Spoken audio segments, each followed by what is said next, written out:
Pelo sinal da Santa Cruz, livrai-nos Deus, nosso Senhor, dos nossos inimigos. Em nome do Pai, do Filho e do Espírito Santo. Amém.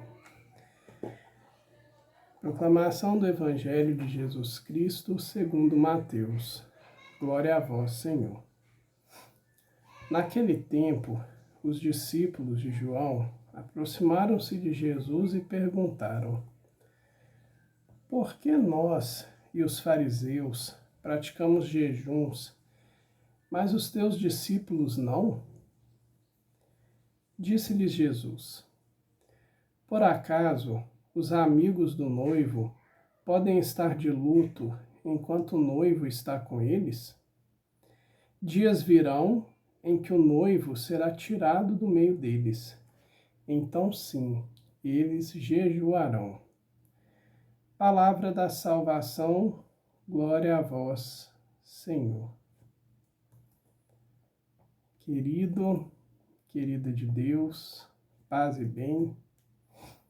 A liturgia de hoje, na sequência aí do início da Quaresma, vem falar conosco sobre jejum.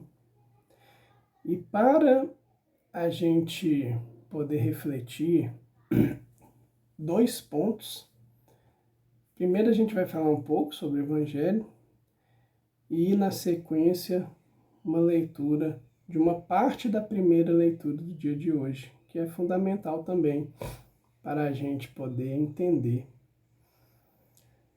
Então, o Evangelho, ele vem trazer um questionamento, porque, como todo judeu, existem ali a prática do jejum e, mais uma vez, pessoas de fora, pessoas que não estavam seguindo a Cristo, não no sentido de estarem muito próximas a Ele, vêm perguntar: mas Senhor, por que nós, fariseus, por que nós, discípulos de João, né? Por que os fariseus fazem jejuns e seus discípulos não? E aí a resposta de Jesus é interessantíssima. Porque Jesus fala: olha, eu estou aqui. Então não cabe, neste momento, o jejum. Porque eu estou com meus discípulos. Mas ele fala: dias virão que eu não estarei caminhando com eles. Aí sim será o caso voltarem a fazer jejum. Então essa palavra de Cristo, ela atinge cada um de nós. Apesar de nós cristãos, cristãs, caminharmos com Jesus, apesar de recebermos o próprio Jesus em nossa morada, pois a Eucaristia é o Santíssimo, e o Santíssimo aqui, Jesus Cristo. Jesus diz que quando ele for arrebatado para o Pai, os seus deverão praticar o jejum. Então percebam que o jejum, ele não é um preceito qualquer, ele não é uma prática que a igreja simplesmente impõe. Não, o jejum, ele é colocado por Jesus Cristo para nos auxiliar. Nos auxiliar o quê? Nos auxiliar no caminho da salvação. O jejum, ele adestra o nosso corpo, o nosso espírito.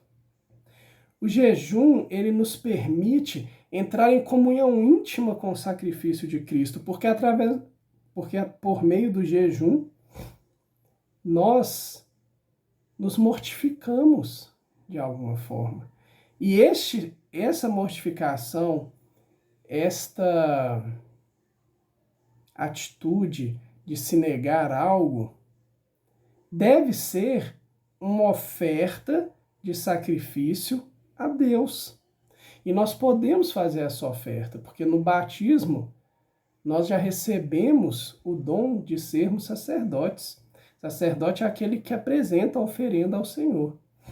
Então, o nosso jejum, ele precisa estar alinhado ao sofrimento de Cristo na cruz, e para isso nós precisamos que o nosso jejum tenha o objetivo de entregar essa oferta a Deus.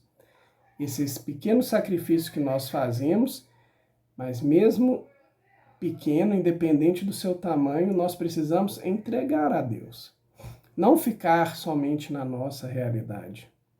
Porque se fazemos o jejum, é porque nós o entregamos para o Senhor. O jejum por jejum, simplesmente, de pouca valia tem para o cristão. Pode ter outros tipos de ganhos, por exemplo, na moda, o jejum intermitente, nada contra. Mas se você faz jejum, mesmo que seja para esse objetivo, mas não desperdice a sua oferta. Entregue para Deus. Assim você, neste caso específico, por exemplo, você cuida ali do seu corpo e você entrega o seu sacrifício a Deus. E um ponto importante que a liturgia vem dizer é a prática do jejum. Muito dentro daquela condição de interioridade. Que nós não façamos jejum só para aparecer. Só para dizer, eu estou fazendo jejum durante a quaresma, eu fico sem beber, eu fico sem comer isso, sem comer aquilo.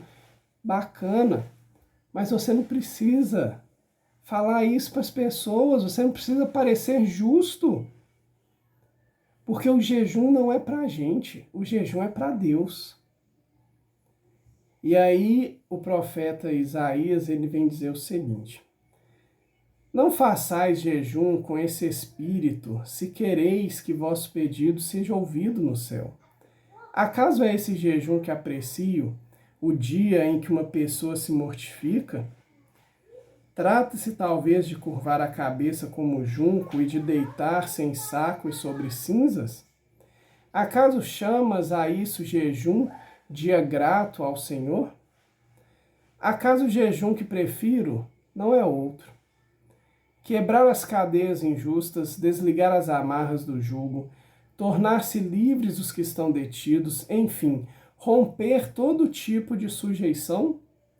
Não é repartir o pão com o faminto, acolher em casa os pobres e peregrinos? Quando encontrares um nu, cobre-o e não desprezes a tua carne. Então brilhará tua luz como a aurora e tua saúde há de recuperar-se mais depressa. À frente caminhará a tua justiça e a glória do Senhor te seguirá. Então invocarás o Senhor e ele te atenderá. Pedirás socorro e ele dirá: eis-me aqui. Então a leitura, ela só vem agregar, só vem nos auxiliar a prática que o nosso jejum precisa gerar em nós. Não é uma atitude simplesmente de mortificação, mas o jejum ele precisa também atingir certos efeitos. Quais efeitos? Que nós nos tornemos pessoas melhores, mas no sentido de melhor para o irmão.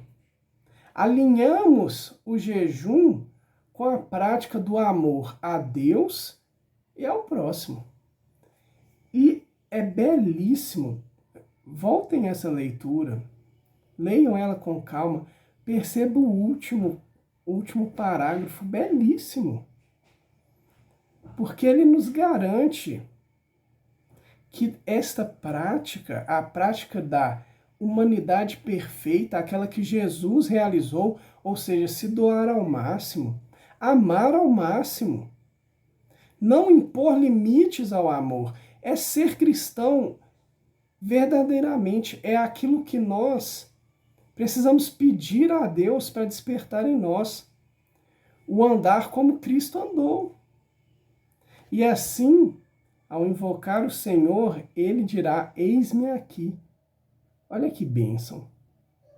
Quando nós nos tornamos mais próximos de Deus, não simplesmente em oração, mas principalmente em ação,